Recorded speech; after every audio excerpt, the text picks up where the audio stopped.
la pantalla de la compu de escritorio. Ahora cuando pueda conectarnos. Bien. Bueno, igual después les puedo también ir mandando esto, ¿sí? O sacarle una foto de alguna forma, como para que... Pero bueno, voy a arrancar. Cualquier duda me paran y me preguntan. Bueno, yo acá dibujé un circuito de corriente alterna. Ustedes se acuerdan que los circuitos de corriente alterna, los reales, que se utilizan para las instalaciones, funcionan en variable real, o transcurren en variable real. Variable real, ¿qué significa? Bueno, son funciones senoidales del tiempo. ¿Por qué tenemos estas funciones senoidales del tiempo? Que en definitiva es lo que hace que nosotros le llamemos corriente alterna, por ejemplo, a estos circuitos. Bueno, porque acuérdense que para generar una tensión alterna necesitamos un flujo variable con el tiempo. Para eso usamos un motor, hacemos girar una bobina de campo, eso genera un flujo cosenoidal y la derivada de ese flujo por ley de Faraday, la derivada de un coseno es un seno. En definitiva, las variables con las que nosotros trabajamos son senoidales, las tensiones, las corrientes y todas las variables que se activan en un circuito de corriente alterna son senoidales, tienen forma de onda senoidal. ¿Por qué? Porque trabajamos con circuitos lineales. Entonces, si la fuente forzante impone una forma de onda senoidal, que es como la genera, en definitiva el resto de las variables que se activan en el circuito son senoidales. Ahora, trabajar con senoidales, trabajar en variables reales es muy complicado. Entonces nosotros introdujimos, para simplificar, lo que llamamos el método fasorial. Entonces, en lugar de trabajar con las variables en función del tiempo, trabajamos con los fasores. Y entonces, habíamos dicho que, digamos, un fasor, o el fasor asociado a una variable senoidal, es muy fácil de obtener y de armar porque lo armamos con el valor pico y con el mismo argumento. Y habíamos visto que del argumento, en realidad, el omega t, como está en todos lados, en realidad lo simplificamos. Si alguno no se acuerda o le hace ruido algo de lo que digo, me avisa, ¿tá? Yo, si ustedes no me paran, doy por hecho que estamos todos en la misma frecuencia, ¿tá? Entonces, en definitiva, nosotros vamos a resolver los circuitos de corriente alterna en variables fasoriales. Como lo vamos a resolver en variable fasorial, todo lo que transcurre en variable real lo pasamos a fasores. Entonces, vamos a tener un fasor de tensión, un fasor fuente de tensión, que va a estar formado por el valor, por el módulo, y E a la J de NOE. Bueno, me voy a poner aquí un poco más abajo, cuando me voy muy arriba no me da bola el pizarrón. Entonces, un fasor de tensión que lo armamos con el módulo y el ángulo. Y también tendría el E a la J omega t, porque acuérdense que antes del fasor está la exponencial compleja, que como está en todos lados, lo sacamos y trabajamos directamente con el fasor. Y entonces nosotros vamos a trabajar con fasores de tensión, con fasores de corriente. Y por supuesto, cada variable de tensión o de corriente que se activa en el circuito va a tener un fasor asociado con un módulo y un ángulo. Respecto de esto, un comentario más. En la práctica, en la vida real, en ingeniería, en general no se trabaja con valores pico, sino que se trabaja con valores eficaces, ¿tá? Entonces, otra salvedad que vamos a hacer es que nosotros acá, en lugar de usar el valor pico de una senoidal, vamos a usar el valor eficaz, sabiendo que el valor pico es el valor eficaz por raíz de 2. Entonces yo acá voy a anotar directamente E o I. Como siempre trabajamos con valores eficaces, la práctica, digamos, si no me indican lo contrario, yo tengo que asumir que siempre estamos trabajando con valores eficaces, ¿tá? Por eso no hace falta que yo aclare que esto es valor eficaz. Si no lo aclaro, significa que es eficaz, ¿tá? Y entonces, en definitiva, todos sabemos que trabajamos con valores eficaces. Por ejemplo, en la práctica, si yo agarro un plano eléctrico y veo un valor de tensión, o agarro la chapa de un equipo y veo un valor de tensión, yo ya sé que eso está en valor eficaz, salvo que me indiquen otra cosa, ¿tá? Bueno, eso por un lado. Ahora, cuando aplicamos esta transformación para pasar este circuito de variable real a lo que sería variable fasorial,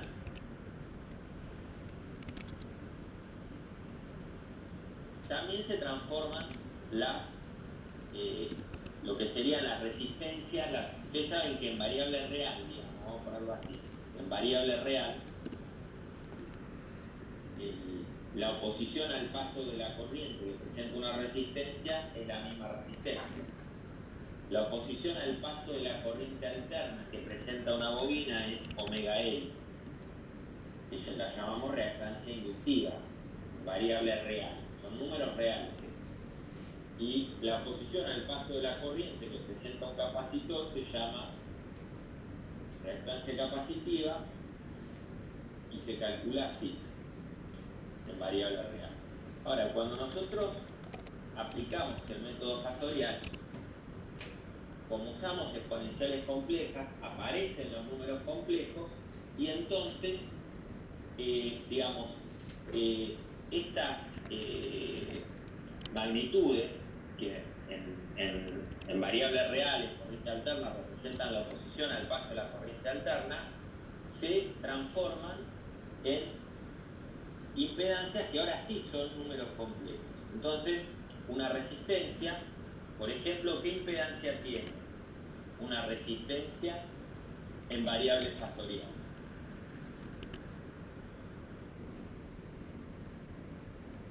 ¿Qué impedancia? Esto lo habíamos... La misma resistencia. Muy bien, la misma resistencia.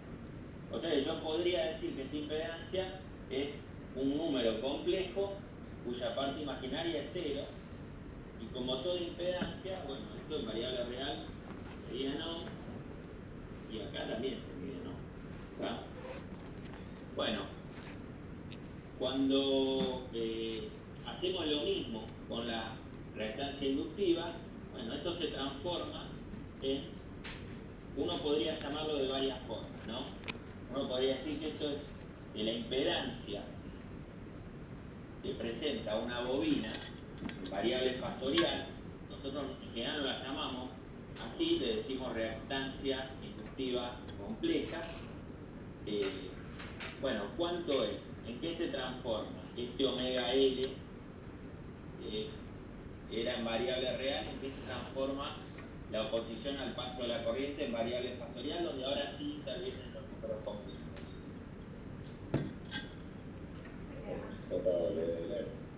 Muy bien, J omega L. J omega L. Fíjense que este, número complejo que representa la oposición al paso de la corriente es un número imaginario puro y depende no solo de la inductancia, sino que también depende de la frecuencia. Acuérdense que la frecuencia está metida acá adentro, digamos, 2 y F. Ese omega depende directamente de la velocidad que impone la máquina primaria del generador o el motor, digamos, que estamos usando para generar corriente alterna. Bueno, y acuérdense, de paso repasamos un poco de los números complejos. Bueno, obviamente esto también se mide en ohm y yo lo puedo escribir, así lo tengo escrito en forma binómica. En ambos casos puedo escribirlo también en forma polar. Por ejemplo, el ángulo, como acuérdense, la resistencia se dibuja en el eje real, lo escribo en forma polar como R voy a la JC. En el caso del inductor, Bueno, esto sería omega L como módulo por E a la J90 porque es imaginario puro, ¿está bien? Esta forma de escribirlo me permite resaltar otra de las cosas que habíamos visto, que es lo siguiente. Es, digamos, ahora se lo menciono por arriba, después volvemos un poco sobre esto. Es el ángulo phi, ¿está bien? Acuérdense que el ángulo phi, que es el ángulo de la impedancia, bueno, en el caso de una resistencia, el ángulo phi es siempre 0. En el caso de una bobina, el ángulo phi es siempre 90 grados. Acuérdense que el ángulo phi, además de ser, o sea, estamos aprovechando esto para hacer un repaso, ¿no? Además de ser el ángulo de la impedancia, me indica, en términos genéricos, habíamos dicho que el ángulo phi representa siempre el desfasaje entre la tensión y la corriente en ese elemento. Entonces, si el ángulo phi en una resistencia siempre es 0, eso me indica que cuánto es el desfasaje entre la tensión y la corriente en una resistencia.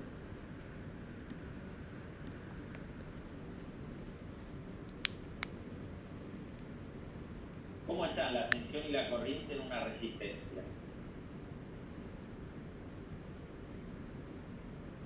Paralelas. Están en fase, ¿está bien? O sea, no tienen desfasaje, están, digamos, alineadas, por decirlo de alguna manera, ¿está? En cambio, en una bobina, en un inductor, el desfasaje entre la tensión y la corriente es 90 grados.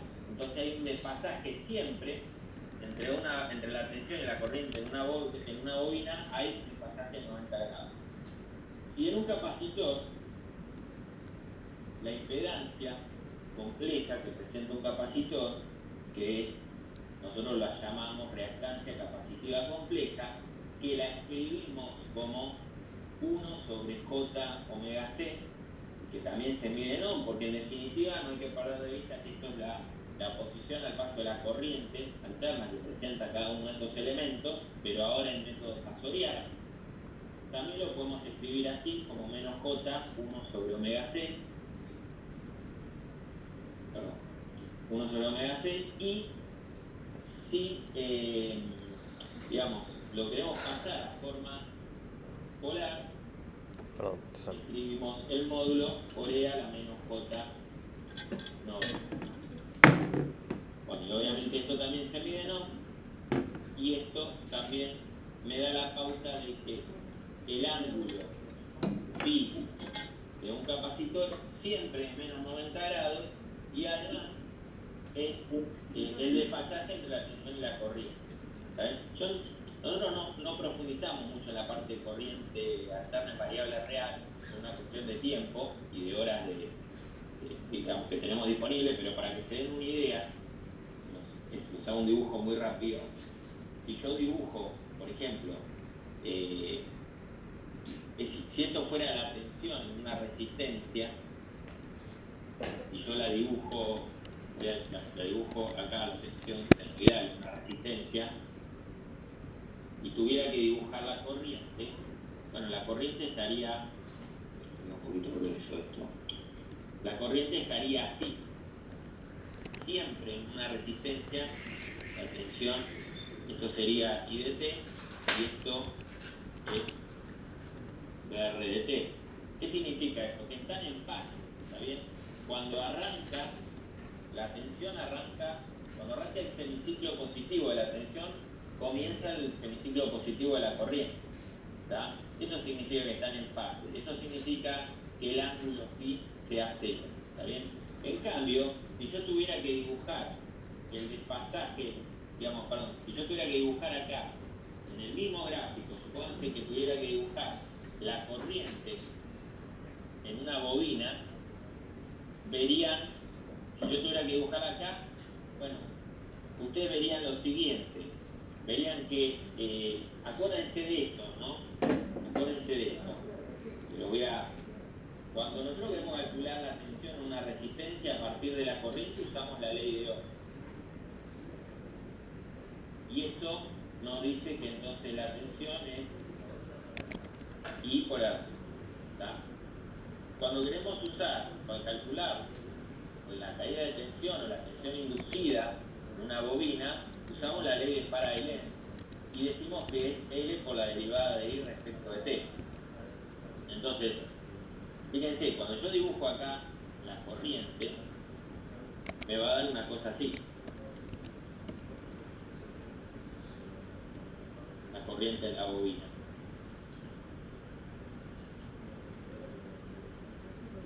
O sea, esto sería IL de T. No estoy hablando de este circuito, estoy hablando en términos genéricos, ¿no?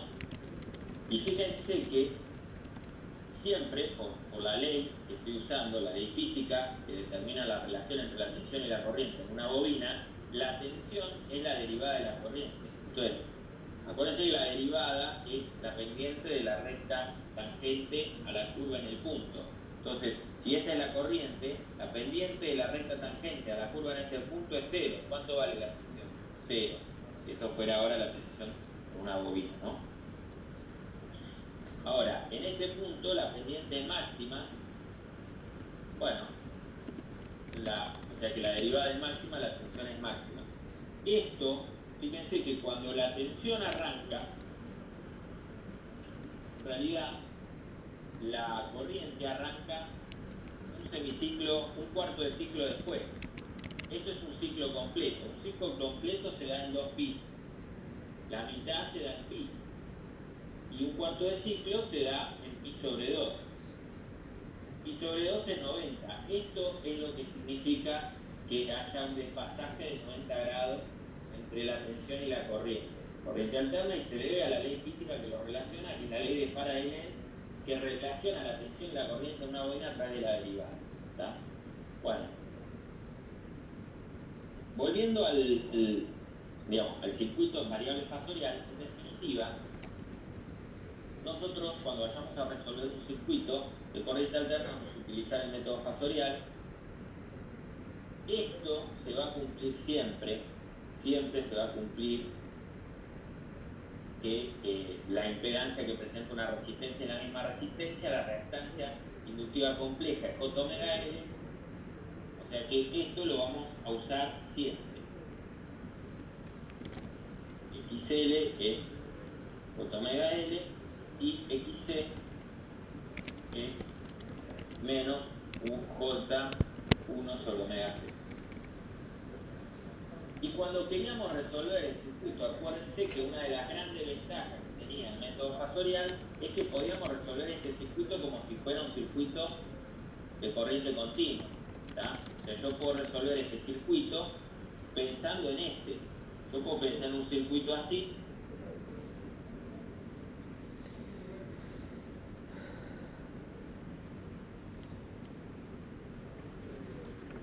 Y resolverlo igual que resolvería este circuito.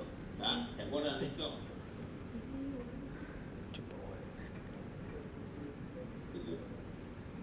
Bien. Entonces, hasta ahí todo fenómeno, y eso es lo que vimos hasta ahora. Ahora, asumiendo que este circuito ya lo sabemos resolver, ahora hay otro tema acá, que es el tema de las potencias que intervienen en un circuito de corriente alterna. ¿Cuáles son las potencias que intervienen en un circuito de corriente alterna? Entonces, acá, para hablar de las potencias que intervienen en un circuito de corriente alterna, tenemos que mencionar algunas cuestiones.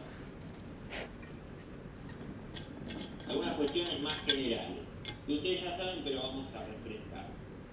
Entonces, si yo conecto una resistencia,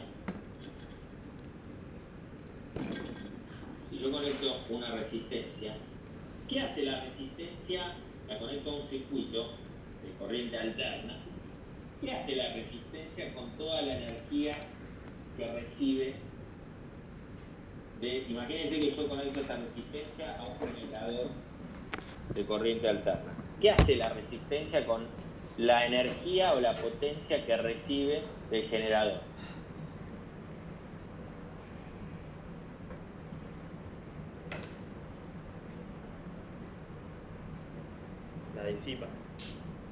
La disipa, o sea, la pierde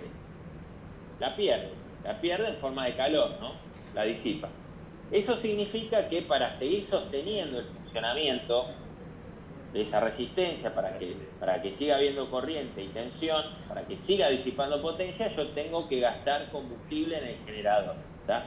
Ahora, ¿qué pasa si en lugar de una resistencia yo acá pongo un inductor? ¿Qué hace el inductor con la energía, con los joules que le entrega el generador eléctrico? ¿Qué hace un inductor? ¿Los almacena un rato? Muy bien, los almacena en el campo magnético de la bobina. Pero eso lo hace, fíjense, si yo calculara, digamos, esto es bastante, no es tan complejo, pero bueno, requiere un tiempo que no tenemos en este electro, yo se lo voy a explicar ahora muy rápido. Imagínense que vuelvo a este caso donde tenemos la tensión y la corriente en una bobina. Y supónganse que yo le digo, quiero calcular la potencia que consume una bobina. Quiero calcular la potencia que consume una bobina. Entonces, ustedes, le digo, chicos, vamos a calcular la potencia que consume una bobina en corriente alterna.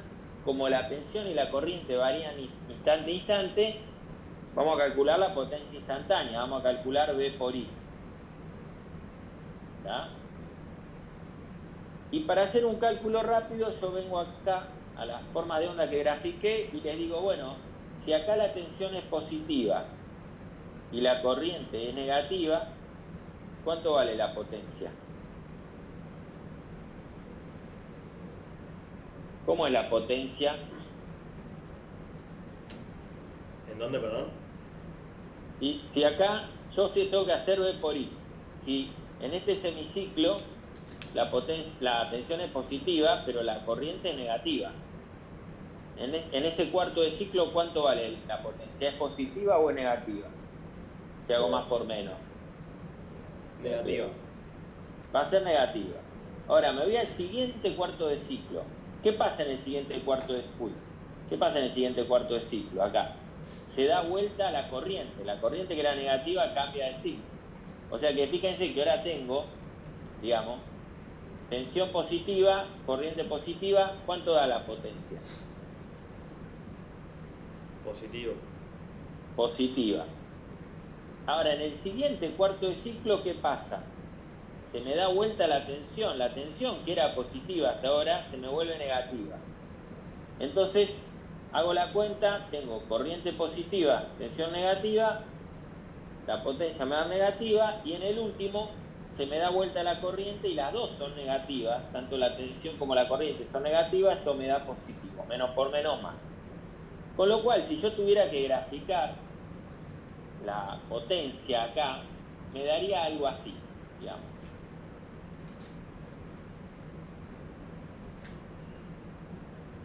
Me daría una cosa así.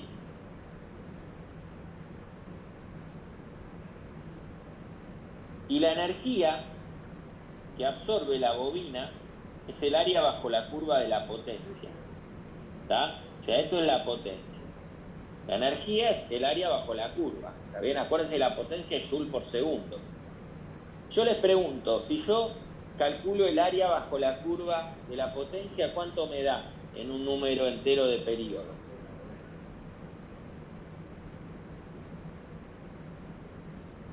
Ahí da cero, ¿no? Daría cero. Da cero. Entonces, yo digo, les pregunto, porque estamos analizando esto tiene que funcionar en la práctica, en la vida real, digamos. Entonces, o sea, mi conclusión es que la bobina no consume energía si da 0 joules.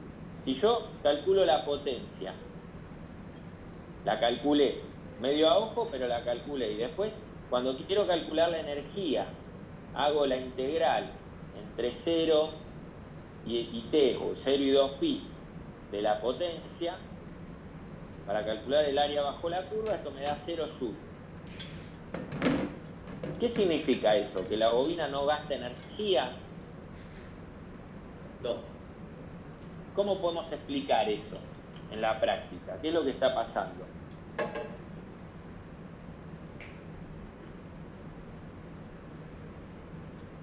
¿Que la almacena?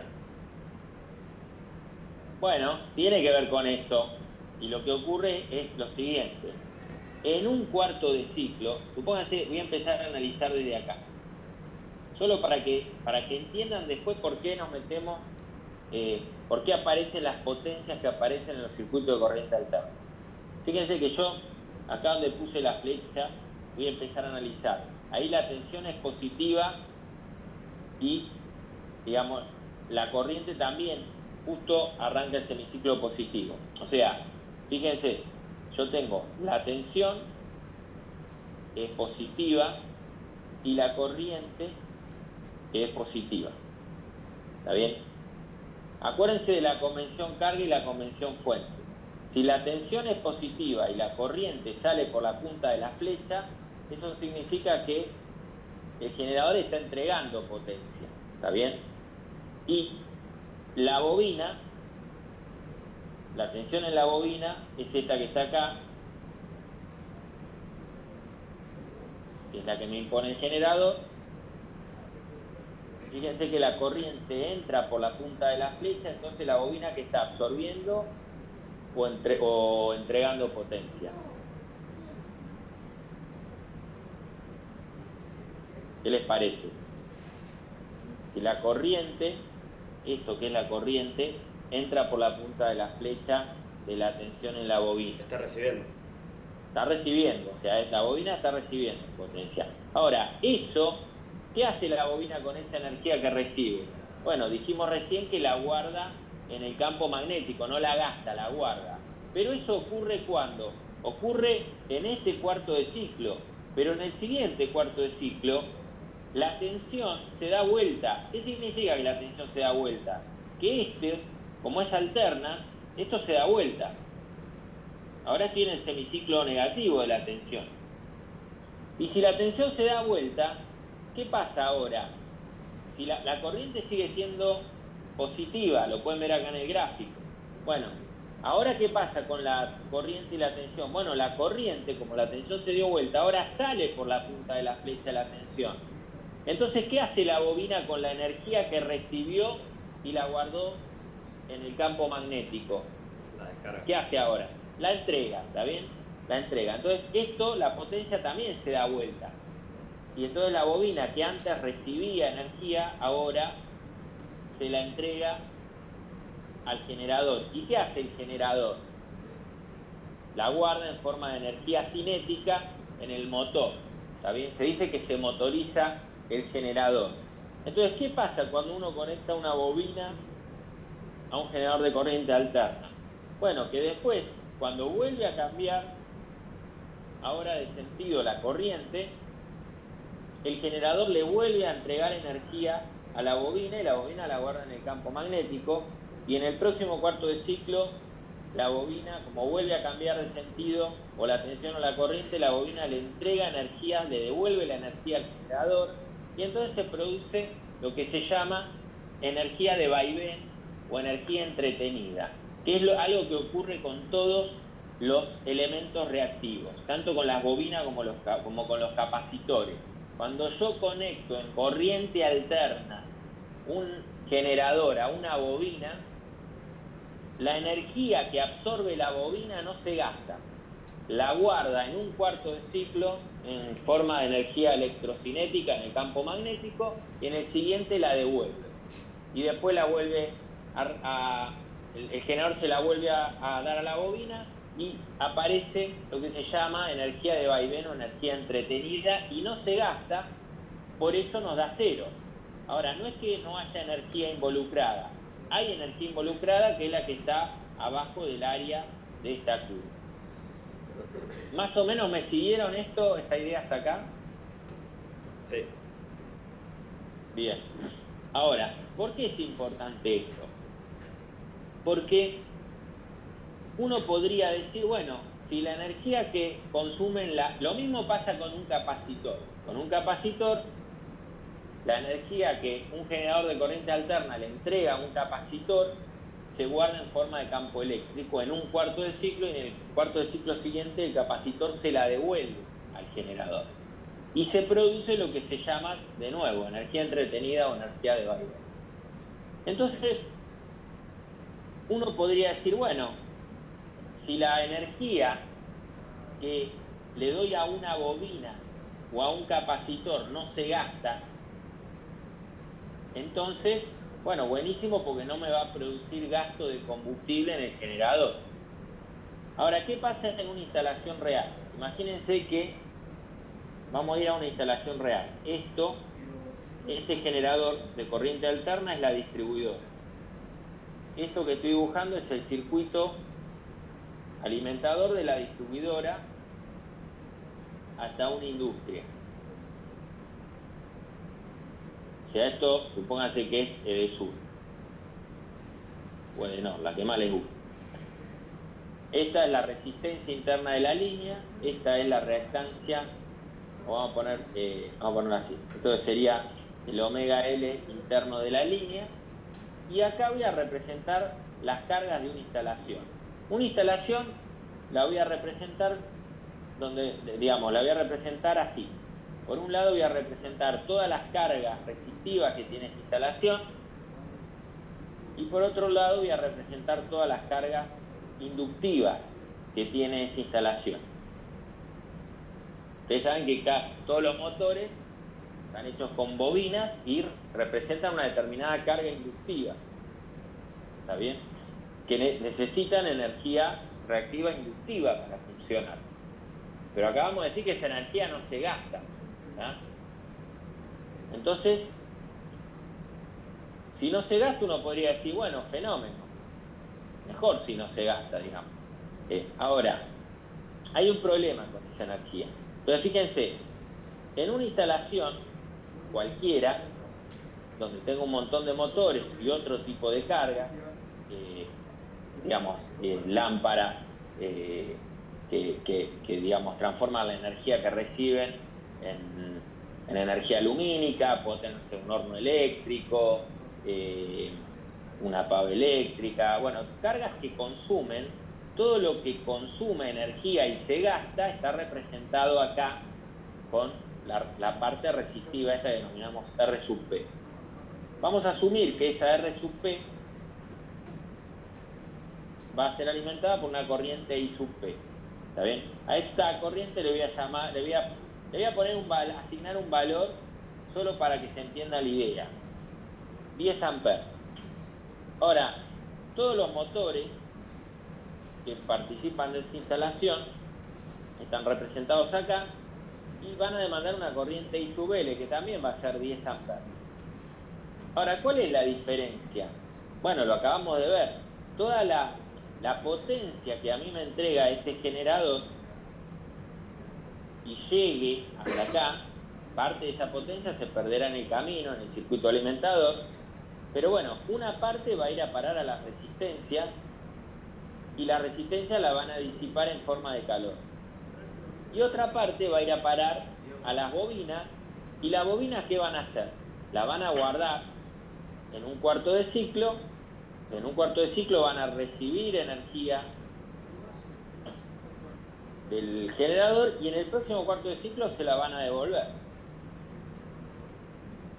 Ahora, la distribuidora pone un medidor acá para medir eso. Pero ¿cuánta energía mide de los elementos reactivos si mido en un número entero de periodo? Cero. Entonces, ahí hay un problema. En realidad hay varios problemas. Uno es que dice, pero si yo mido en un número entero de periodo, puedo medir la que se gasta, pero la que le estoy dando al elemento reactivo no, porque yo le estoy dando 100 joules y él me devuelve 100 joules, y entonces eso no lo puedo medir. Ustedes me pueden decir, bueno, no te preocupes, si total no se gasta eso. Pero hay un problema importante acá, que esta energía o esta corriente que va a parar a los elementos reactivos de la instalación, como viaja en forma de corriente por el circuito alimentador, cuando esa corriente, fíjense, cuando yo analizo la corriente total que viaja por este conductor, esto en general no se puede sumar linealmente. Yo no puedo decir que acá 10 amperes más 10 amperes es 20, pero asumamos por un momento que sí, para no complicarlo de más y ir a la idea de lo que queremos ver. Esta energía que no se gasta, por más que no se gaste en la bobina, me genera un montón de problemas en la red de distribución, porque cuando estos 10 amperes circulan por esta resistencia, generan una caída de tensión. Y cuando estos 10 amperes que no se gastan en la bobina pasan por la resistencia de la línea, generan pérdidas por efecto Joule, que dependen de I cuadrado por R. ¿Está bien? Y cuando esa corriente pasa por la reactancia inductiva de la línea, también me genera una caída de tensión. Entonces, por más que no se gaste esta energía que le estoy entregando a una bobina en la carga, idealmente sí genera un montón de pérdidas en el circuito de vinculación entre la fuente y la carga. Y además me ocupa espacio. O sea, acá me está ocupando 10 amperes que yo podría usar para alimentar otra carga resistiva. Entonces, ¿qué hace la distribuidora frente a eso? La distribuidora dice, mira, yo no te voy a aceptar a vos, no te voy a entregar más energía reactiva. No te voy a entregar más nada de energía reactiva inductiva. Entonces, si yo detecto que vos estás consumiendo energía reactiva inductiva, te voy a poner una multa. Y eso es lo que hace la distribuidora con las empresas. Entonces, te intima a que vos resuelvas ese problema. ¿Por qué? Porque le generás muchos gastos, como los que hablamos, pérdidas. O sea, la obligás a sobredimensionar la red de distribución, la obligás a, le generás pérdidas por efecto Joule, y entonces eso genera un montón de costos adicionales. Entonces, ¿cómo se resuelve este problema en una instalación? Bueno, lo que se hace es justamente, como el capacitor y el inductor funcionan de manera, digamos, complementaria, si yo agrego un capacitor acá en terminales de la carga, un capacitor que absorba la misma energía reactiva del inductor, lo que voy a lograr es lo siguiente. Voy a lograr que en el primer cuarto de ciclo el generador me va a entregar la energía a la bobina, pero después la bobina, en lugar de devolvérsela al generador, si tengo el capacitor, lo que va a hacer es esa energía la va a guardar en el capacitor como energía reactiva capacitiva en el siguiente cuarto de ciclo, y después en el próximo cuarto de ciclo el capacitor se la va a devolver a la bobina, y esto va a ocurrir así indefinidamente. ¿Y qué estoy logrando entonces en definitiva? Que estos 10 amperes que antes tenían que atravesar toda la red de distribución para alimentar a las cargas inductivas, a los motores de la instalación, ya no lo tienen que hacer. Por lo tanto, por el circuito troncal solo voy a tener 10 amperes, porque ya no necesito mandar la corriente, digamos, o la energía que va a parar a los elementos reactivos. Y entonces eso, bueno, disminuye mucho los costos, baja mucho las pérdidas, baja la caída de tensión, y por eso es algo que ustedes se van a encontrar que casi cualquier empresa de cierto tamaño, con una cierta cantidad de cargas inductivas, va a tener que hacer esto que se llama en la práctica compensar el factor de potencia. Y, digamos, entre esta clase y la que viene vamos a ver con mayor precisión cómo se logra hacer esto. Pero lo que quiero resaltar de toda esta explicación es que según el elemento pasivo del que estemos hablando, la energía toma un camino diferente. Si yo le entrego energía a una resistencia, esa resistencia se disipa, esa energía se pierde, y entonces eso denota un comportamiento. En cambio, si yo le entrego la energía a un elemento reactivo, ya sea un capacitor o un inductor, esa energía no se pierde, se guarda y se devuelve en el próximo cuarto de ciclo. Todo eso que les acabo de decir motiva a que uno en los circuitos de corriente alterna tenga que definir 3 potencias diferentes. la potencia P, que es la que ustedes ya conocen, que se mide en vatios y se llama potencia activa. Potencia activa. También se llama potencia útil. ¿Por qué? Porque es la que contempla la energía que termina transformándose en energía útil. Toda la potencia P se transforma en energía útil. Se transforma en,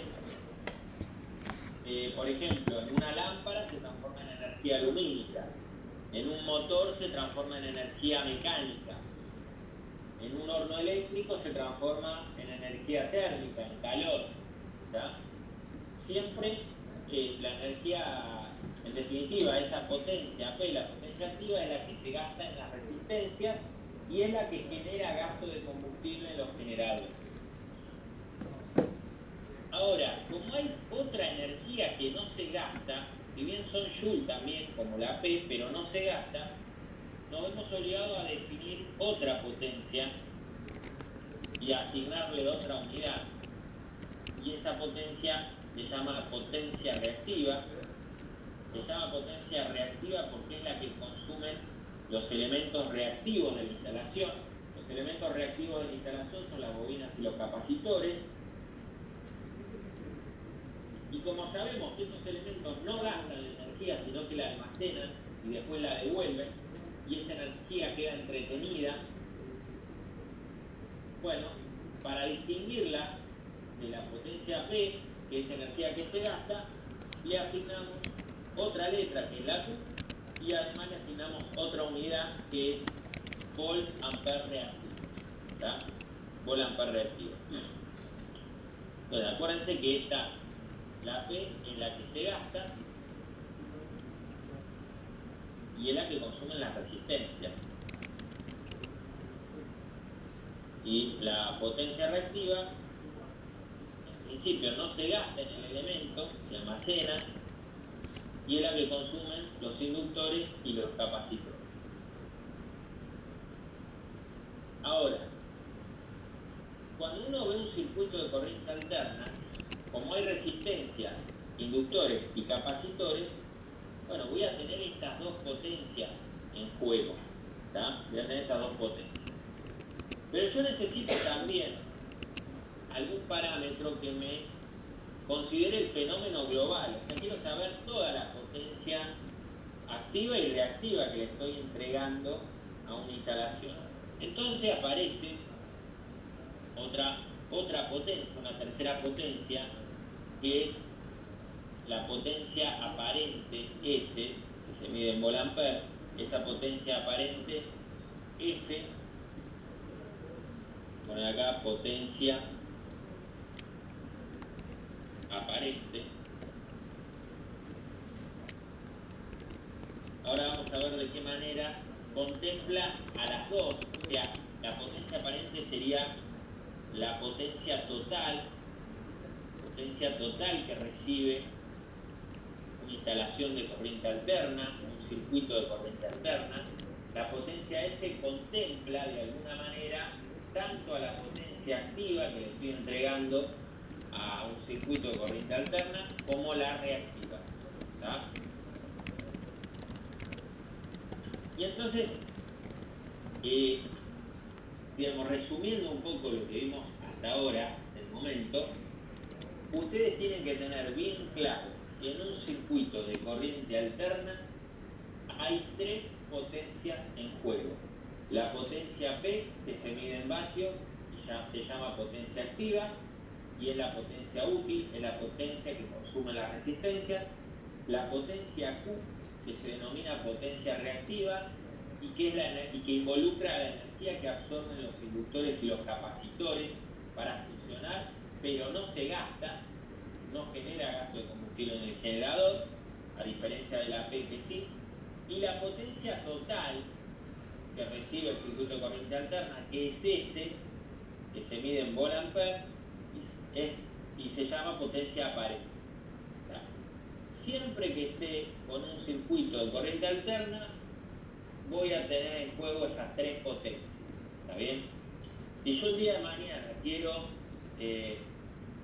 digamos, supónganse que estoy construyendo una fábrica de alimentos y quiero pedir a la distribuidora alimentación eléctrica. La distribuidora me va a preguntar, bueno, ¿qué potencia S vas a consumir vos en tu fábrica? En realidad me va a preguntar qué potencia S de demanda máxima simultánea voy a tener. ¿Cuántos volamper en total? ¿Está? O sea, estas potencias están en juego todo el tiempo. Eso por un lado.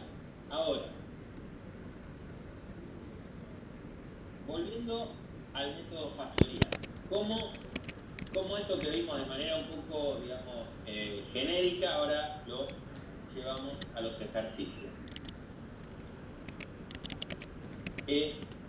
Ustedes recordarán de la parte continua que la potencia P siempre se puede calcular como V por I, y si estoy en una resistencia, además, ¿cómo puedo calcular la potencia P?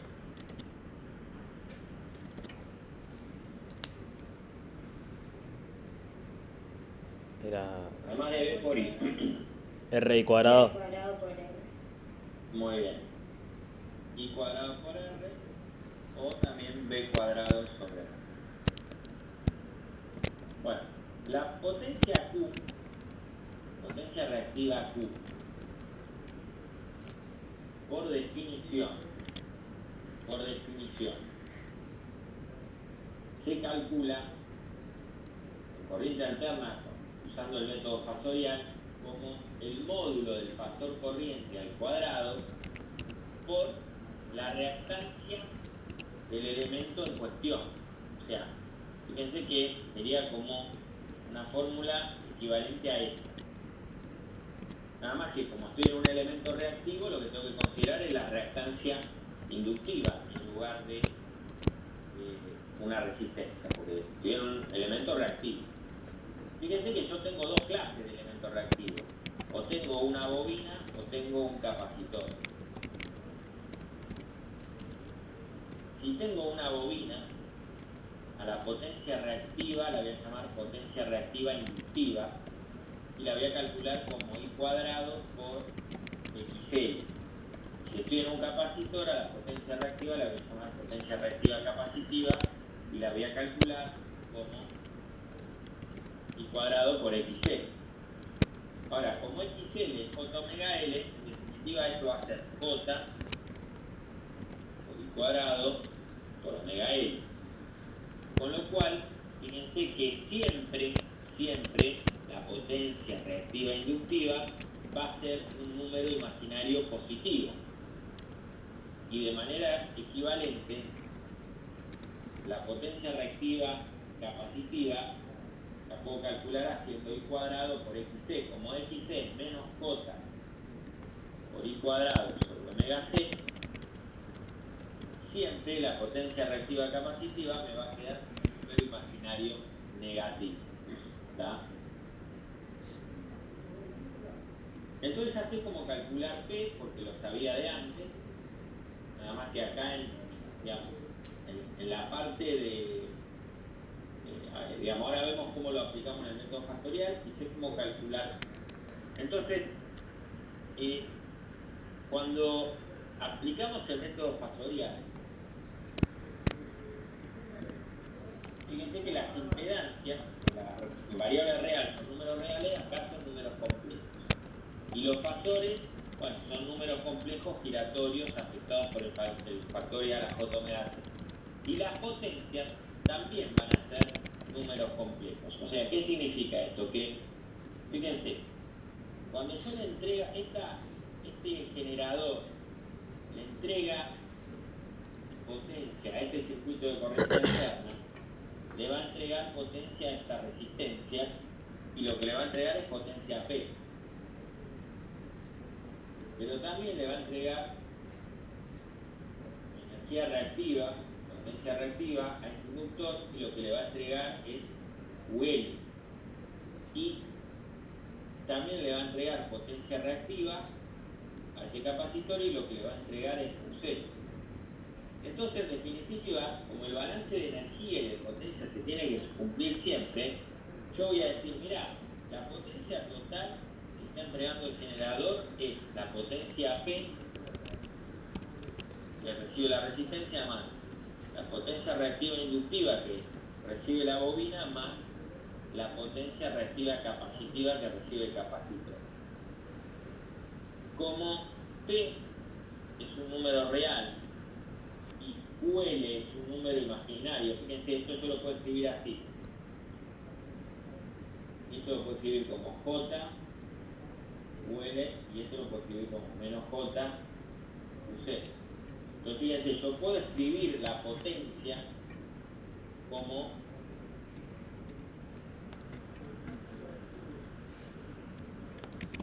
QL menos QC. En definitiva, lo que ustedes pueden ver acá es que la potencia en corriente alterna para un circuito que tiene resistencia y inductores y condensadores es una potencia compleja. Esa potencia compleja, escrita en forma binómica, es lo que ustedes ven acá, y entonces uno puede decir que lo que entrega el generador y está absorbiendo la carga es una potencia compleja S, que es la total. S, acuérdense que dijimos que se mide en volt-ampere, P dijimos que se mide en vatios, y las Q se miden en volt-ampere reactivo. Como todo número complejo, además de escribirse en forma binómica, se puede escribir en forma polar, a la potencia compleja S, yo también la puedo escribir como un módulo, que es S, que sería lo que antes dijimos que se llamaba potencia aparente. El módulo de la potencia compleja es la potencia aparente, y un ángulo que vamos a ver que coincide con el ángulo phi de la impedancia. El ángulo de la potencia coincide con el ángulo phi de la impedancia que está viendo el generador.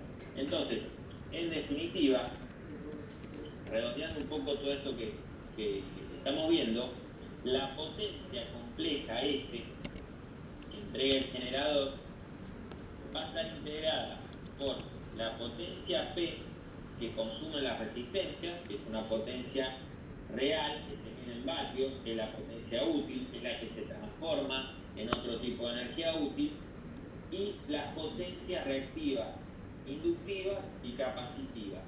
Todo el conjunto es la potencia compleja, ese que entrega la fuente que consumen las impedancias. ¿Está? ¿Estamos bien hasta acá? ¿Me siguen? Sí. Bueno. Entonces, si uno, digamos, da un paso más con todo esto, un paso más, ¿qué significa dar un paso más? Uno dice, bueno, ¿sí? la potencia compleja S es P más QL más QC. Bueno, P, ¿cómo la puedo calcular? Bueno, fíjense que acá tiene un circuito serie que tiene una única corriente, que es ese fasor corriente. Bueno, yo puedo calcular, habíamos dicho, puedo calcular P haciendo I cuadrado por R. Y QL lo puedo calcular haciendo I cuadrado por XL. Y QC lo puedo calcular haciendo I cuadrado por XC, es lo que vimos acá arriba. Fíjense que acá tengo factor común I cuadrado. I cuadrado es el módulo del fasor corriente al cuadrado. Acuérdense que acá estamos en un método fasorial. Si yo saco factor común I cuadrado, fíjense que acá lo que voy a tener entonces es R más XL más XC. ¿Qué es esto? Que está entre paréntesis. La impedancia. Es la impedancia equivalente, la impedancia que representan las tres impedancias en serie que está viendo la fuente. ¿Está? Entonces, fíjense que yo, ¿qué estoy diciendo con esto? En definitiva, estoy diciendo, mira, la potencia compleja, le voy a poner acá equivalente. La potencia compleja la puedo calcular si conozco la corriente haciendo I cuadrado por Z equivalente, donde la Z equivalente es la suma de las tres impedancias que tengo ahí en C. ¿Está? Ahora le voy a sacar el equivalente a esto, para que nos quede genérico. Ahora, una cuestión más que tiene que ver con matemática. Cuando yo tengo que hacer un fasor al cuadrado, ¿cómo hago para obtener el módulo de un fasor al cuadrado? O sea, fíjense, un fasor, el módulo de un fasor al cuadrado, ¿cómo lo calculo? Acuérdense que un fasor tiene un módulo y un ángulo. Ahora, si yo repito esto, hago el fasor por el fasor, no voy a obtener el módulo al cuadrado. La única forma de obtener el módulo al cuadrado es hacer el fasor por el fasor conjugado. Acuérdense que el fasor conjugado consiste en negar, o en agregarle un menos a el argumento, el fasor. Entonces, si yo hago el fasor por el fasor conjugado, E a la J delta I, perdón, acá no me quedó, me comí la E. Por E a la menos J delta I, esto se me va con esto y ahí me queda el módulo del fasor al cuadrado. Les digo esto porque en definitiva, cuando yo escribo I cuadrado, lo que estoy escribiendo es el fasor por el fasor conjugado, en este caso por Z. Ahora, ¿qué es Z por I?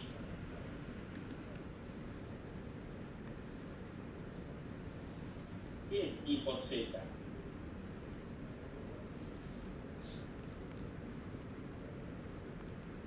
Cuando hago ampere por ohm, ¿qué obtengo? Volt. Volt, o sea, es una tensión, esa es la tensión. En definitiva, si yo estoy calculando potencia compleja, esto que acabo de hacer me da la pauta que también I por Z lo puedo reemplazar por B, y yo también podría calcular la potencia compleja, además de calcularla haciendo I cuadrado por Z, podría calcularla haciendo B fasor por I fasor conjugado. ¿Está? Y como vale la ley de Ohm, o una analogía con la ley de Ohm, nosotros sabemos que la corriente también la puedo calcular en una impedancia como la tensión, el fasor de tensión dividido la impedancia. Esto es como decir I es igual a B sobre R, nada más que el método fasorial. Ahora, como lo que tengo acá es I conjugado, y yo lo que quiero calcular es I conjugado, lo que tengo que hacer es conjugar esto. Y en definitiva, si yo reemplazo I conjugado por esto que acabo de mostrar acá, voy a tener que B fasor por B fasor conjugado sobre Z conjugado, esto que está acá es B cuadrado, y en definitiva, a lo que quería llegar, que es muy importante, que vamos a usar todo el tiempo, es que la potencia compleja en una impedancia siempre la puedo calcular de tres formas: o haciendo B fasor por I fasor conjugado. O sea, estoy diciendo esto: si yo tengo una impedancia Z formada por una combinación de resistencias, inductores y capacitores, y conozco la tensión aplicada a la impedancia y conozco el fasor corriente aplicado a la impedancia, siempre la potencia compleja total que absorbe esa impedancia la puedo calcular como B fasor por I fasor conjugado, o como I al cuadrado por Z, o como B cuadrado sobre Z conjugado.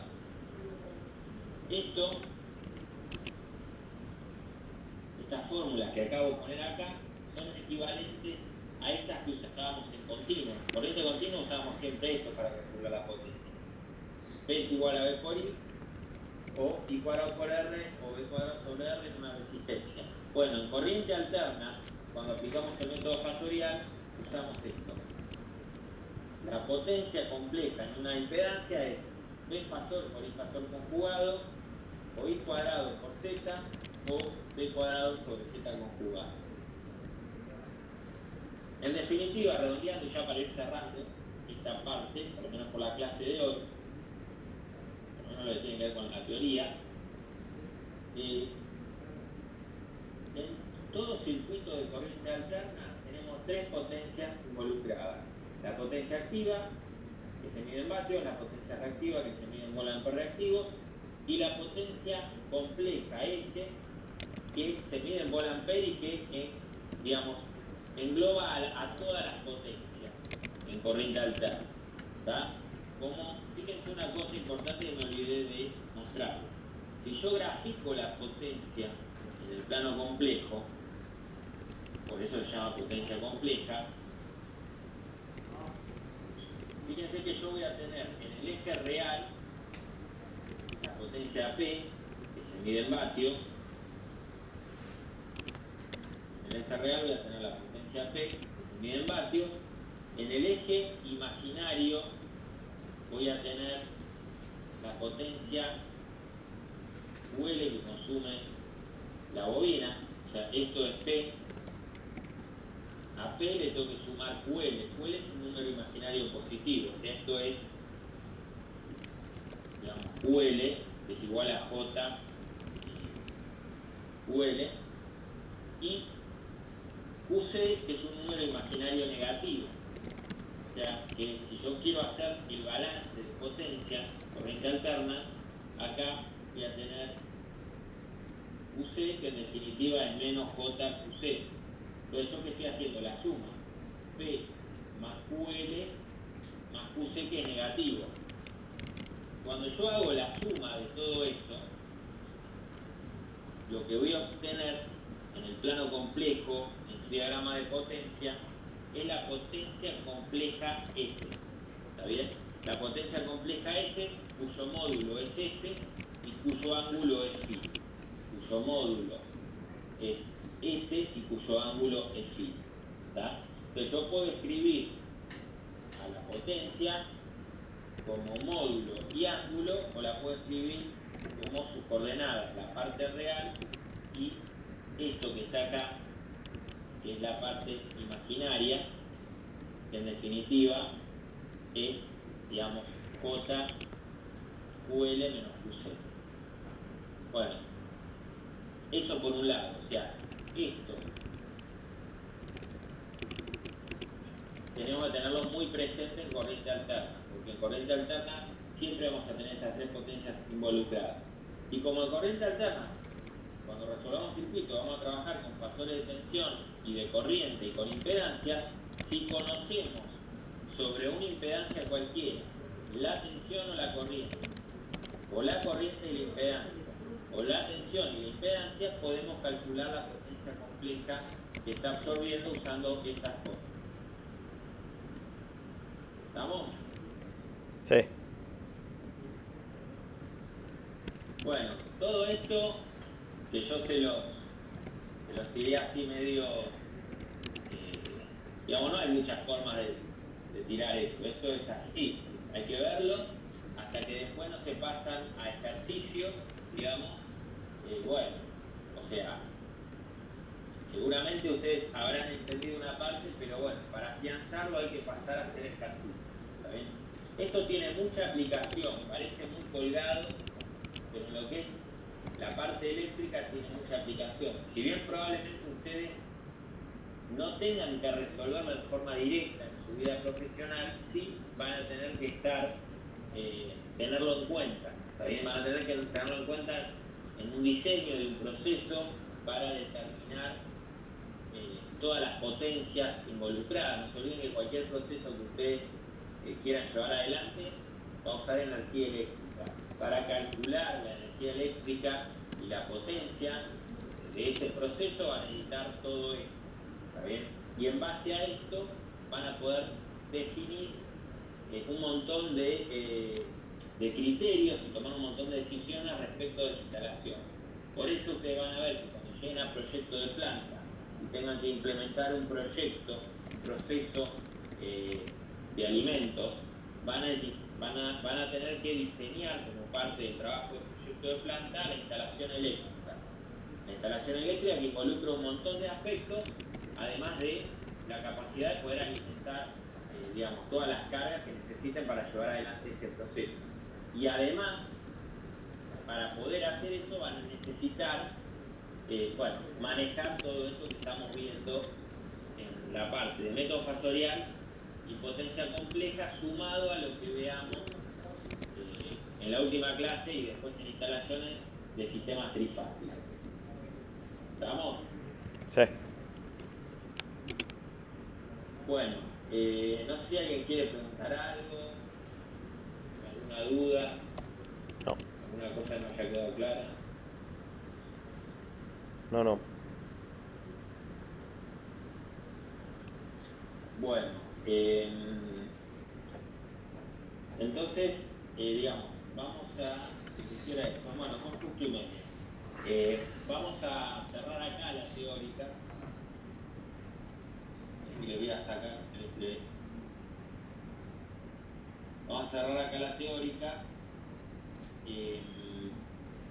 Después van a hacer, digamos, la clase va a continuar, vamos a hacer un recreo ahora, a las 6. Después continúan con Maxi. La idea es que, hacer ejercicio de todo esto.